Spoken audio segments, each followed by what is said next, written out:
From Blasher, often crude, always lewd, rarely rude. Smokey Daze Haze. I'm Smokey Daze Haze. Whether you laugh or don't laugh, learn to laugh, as I'm the funniest person going today. And you're not! The idiot savant of comedy. The funniest there was, the funniest there is, the funniest there ever will be.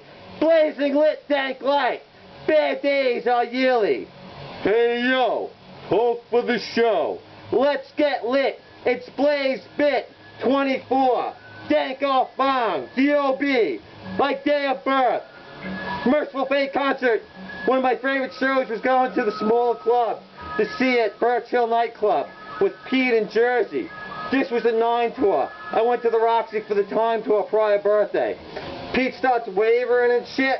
And I'm like, wow, man. I'm thinking, wow. I think he's marching. I'm like, wow, Pete's really into this. You know, the opening bands like, you know, Bible Black, Solitude Eternus, Nevermore, like doom metal bands. So, you know, I worked my way up to the guardrail. And Pete wanted to go to the guardrail, and he's like, wait. I'm like, no, dude, you don't want to do that. They'll slam your head into it. So Pete's like, I'm yelling. He's like, yo, man, you're real loud. They can hear you, man. So I'm like, nuns have no fun, nuns have no fun, nuns have no fun.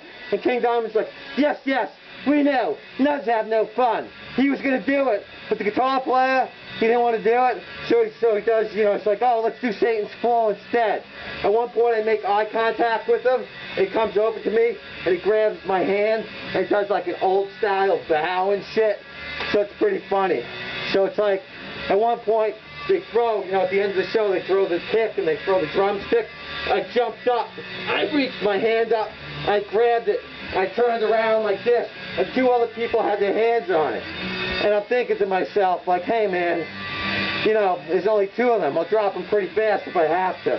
So that was pretty cool. You know, so it's just like, yeah. And it's just like, yeah.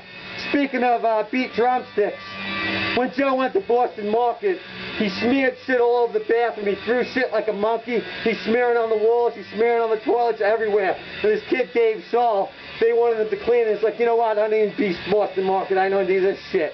I cleaned the bathroom once when I worked at CVS. And it's like I didn't do good, because, you know, if you do good, they're going to have you always do the fucking bathroom all the time. So I, like, dump bleach, like, all over the fucking floor, you know, all over the floor and everything, and wipe it. And then, as fun as this guy remarks, how he almost got overwhelmed by the fumes, all this other. I'm like, dude, it's a bathroom. It's not Vietnam. So that was the last time I ever had to clean the bathroom, so it worked out pretty good. Like Dale, Banana Splits characters, working witching hour CVS tales, starring Cornell, Kenny, Luba, and Tone. Cornell would be falling asleep, like he's walking around the aisles and shit, like falling asleep, trying to stay up. You know, the guy who's working like 2-3 jobs. The guy tried to be a Navy SEAL. They leave him in the middle of the ocean. He'd have to find his way back.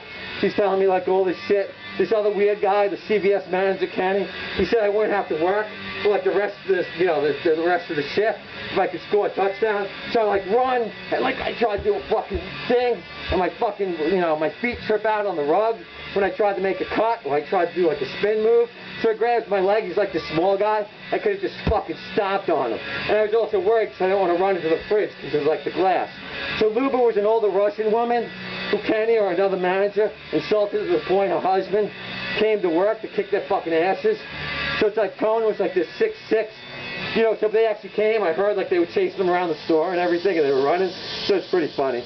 Tone was a 6'6", former like college offensive lineman guy, like a gangster. He hurt his knee, so like, and they had like a scholarship or something. Kenny like called him like a fucking N-word or something.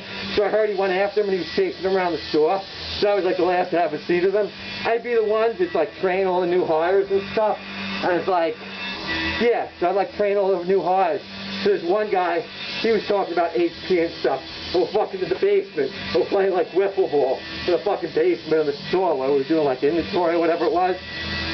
Oh man, so it's pretty funny. So this other guy, he was this CVS like techno guy. He had like this fucking dust bomb. I still have it. I don't know how we got it. So like he smoked dust out of it before. So he'd be hanging out and you could just fucking like taste the dust in it and shit. So you know what? Speaking of playing with fire, I've been burned a few times. Using my Zippo, you know, I used to like dab it and light my pants on fire. So then I'm, you know, so I started talking. So, I started to burn the knee fringes. And I'm on the phone with this girl, Stacy Ross, on the floor, and my fucking knees are like burning. You know what I mean? And when things go bad, burning my knee, because I'm burning like the fringes, so I thought it'd be a good idea. And like all of a sudden, my knee catches fire. Hi, Ravel! What happens when you dip a drop of water on a lit wax candle? Let's find out. Merciful fate like King Diamond burn. Let the fire shine! Higher burning! Higher flames will soon devour! Ceiling is scorched by fire. The friggin' candle that goes shoot up. And then I'm like, the hot burning wax erupts. There's a massive fireball. For Pete's sake, ashes. Hey man, what the fuck? He grabs a towel and he puts out the candle. He douses the flames. Pete let the fire die. Pete made the flames die. I'm transfixed, pyromania, running wild. As the stuff fucking the flames, the thing's burning. I'm fucking just standing like totally nuts. And lucky for me, Pete saved the day. But you know what? Remember, whether you get lit or don't get lit, I'm lit. The Dank Phoenix economy. Thanks and take care.